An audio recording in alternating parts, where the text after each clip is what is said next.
এই সুর হয়তো জেনজি বা আলফার কাছে শুধুই একটা গান, কিন্তু জেনারেশন মিলেনিয়ালসের কাছে এটা একটা আবেগ, একটা ভালোবাসা কিংবা নস্টালজিয়া। হয়তো এতক্ষণে এই সুর শুনে অনেকে চলে গেছেন শৈশবে, ফিরে গেছেন আরব্য রজনীর জিন পরি আর দৈত্য দানবের দেশে।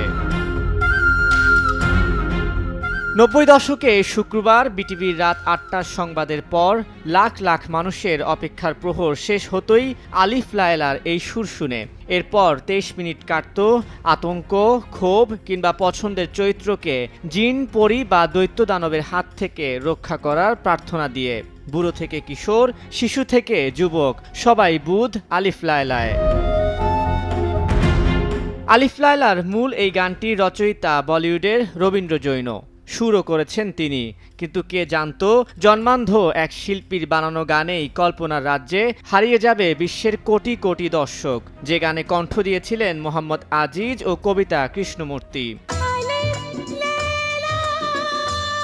ভারতীয় প্রযোজনা সংস্থা সাগর এন্টারটেইনমেন্ট লিমিটেডের ব্যানারে সুহাস সাগরের প্রযোজনায় সিরিয়ালটি নির্মাণ করেন আনন্দ সাগর, প্রেম সাগর ও মতি সাগর। ১৯৯৩ সালে ৩ শতাধিক পর্বের সিরিয়ালটি প্রথমে হিন্দি ও পরে উর্দু এবং বাংলা ভাষায় ডাবিং করা হয়। ৩ ভাষাতেই আলিফ লায়লার জাদুতে বিমোহিত ছিল গোটা একটা জেনারেশন। তানভীর হাসান, সময় সংবাদ, ঢাকা।